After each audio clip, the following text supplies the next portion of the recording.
تقویٰ کسے کہتے ہیں؟ بچنا. کس چیز سے بچنا؟ اللہ نے جو چیزیں حرام کی ان سے بچنا، اللہ کے احکام کو توڑنے سے بچنا. دیکھیے یہ لفظ جو ہے اس کا مادہ ہے وا، قاف اور یا، وقا. وقا یقی کے معنی ہے کسی کو بچانا. ہم دعا مانگتے وقنا عذاب النار، اے اللہ ہمیں آگ کے عذاب سے بچا لے. لیکن اتقا بنتا ہے باب افتعال، واو تے میں شامل ہو گئی تو اتقا، اور اسی سے تقویٰ ہے. تقویٰ کے معنی کیا ہے؟ بچنا، خود بچنا. وقا یقی دوسرے کو بچانا. بچنا اللہ کے احکام کو توڑنے سے، اللہ کی حرام کردہ چیزوں میں ملوث ہونے سے، اللہ کے غضب سے، غصے سے، اللہ کی ناراضگی سے، اور آخرت میں اللہ کے عذاب سے. یہ بچنے کی روش ہے. پوری زندگی میں بھی اس کو جاری رکھو. یہ تقویٰ زندگی میں کیا ہوگا؟ اللہ کے احکام کو توڑنے سے بچنا، اللہ کی حرام کردہ چیزوں میں ملوث ہو جانا، ان کا استعمال کرنا، کھانے پینے سے متعلق ہو یا وہ شہوت سے متعلق ہو یا کسی اور چیز سے متعلق ہو، اس سے بچنا. اور یہ بچنا جو ہے آخرت میں نتیجہ خیز ہوگا، جہنم سے بچاؤ ہو جائے گا، آگ کے عذاب سے نجات مل جائے گی. اچھا روزے کا اس سے تعلق کیا ہے یہ سمجھ لیجئے. دیکھیے ہمارے گناہوں کا سب سے بڑا سبب ہمارے نفسانی تقاضے ہیں. ہم ایک حیوان بھی ہیں اور حیوان سے برتر بھی کچھ ہے، وہ میں بعد میں عرض کروں گا، لیکن حیوان تو ہے. جیسے ہر حیوان کو کچھ خوراک کی ضرورت ہے، ہمیں بھی ضرورت ہے. ہر حیوان کو بقائے نسل کا معاملہ جنسی ہے، وہ ہمارا بھی ہے. ہر حیوان کو کوئی نہ کوئی سر چھپانے کی جگہ چاہیے، کوئی گھونسلہ ہو، کوئی کھو ہو، کوئی بل ہو، کچھ بھی ہو، کچھ تو چاہیے آخر.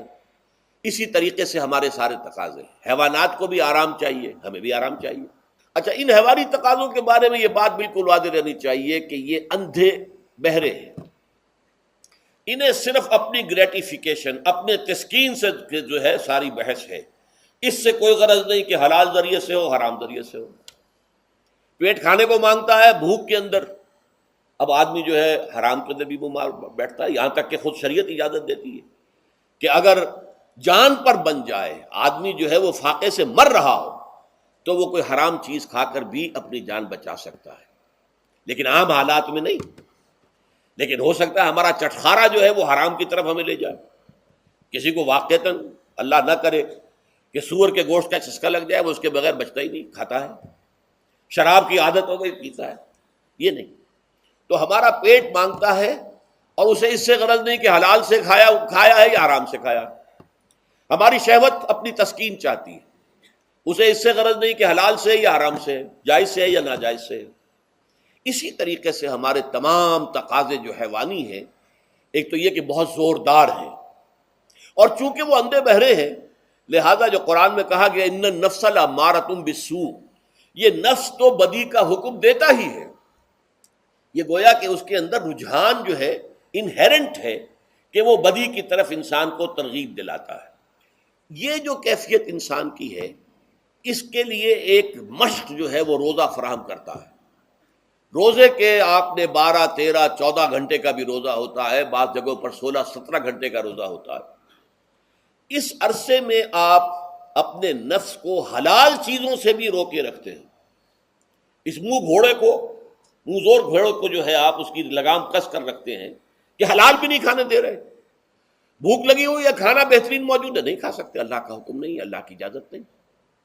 شدید پیاس ہے، بہترین مشروبات فریج میں رکھی ہوئی ہے، نہیں کھا سکتے، نہیں پی سکتے، جائز نہیں ہے، حالانکہ حلال ہے، حرام نہیں ہے. بیوی موجود ہے، یا جیسے کہ لونڈیوں کا معاملہ ہوتا تھا، لونڈی موجود ہے، لیکن نہیں، آپ اپنی شہوت جو ہے وہ اس سے پوری نہیں کر سکتے. یہ پابندیاں نفس کے اوپر لگانا یہ ایک مشق ہے، یہ ایک ریاضت ہے. اس ریاضت کا حاصل یہ ہونا چاہیے کہ انسان بقیہ 11 مہینوں میں اپنے آپ کو حرام سے تو بچائے نا. یہاں وہ حلال سے رکا ہوا ہے اللہ کے حکم سے کہ حلال چیز بھی نہیں کھا رہا، دن بھر نہیں پی رہا، دن بھر نہیں اپنی کوئی شہوت پوری کر رہا، دن بھر حلال ذرائع سے بھی. تو اس سے اس کے اندر یہ ایک اس کو ہم کہیں گے سیلف کنٹرول پیدا ہو جائے، اپنے نفس کو قابو میں کر لے. یہ گویا کہ اس کا سب سے پہلا اس روزے کی ریاضت، روزے کی مشق کے حوالے سے یہ اس کی حکمت ہوئی کہ اس سے کے ذریعے سے انسان میں سیلف کنٹرول پیدا ہونا، ضبط نفس، کہ یہ پہلا حکم جو ہے روزے کا، لعلکم تتقون، تاکہ تمہارے اندر تقوی پیدا ہو جائے، اپنے نفس پر کنٹرول پیدا ہو جائے۔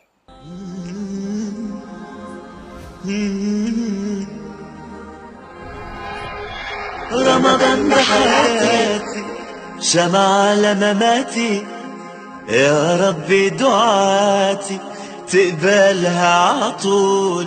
رمضان ده رحمة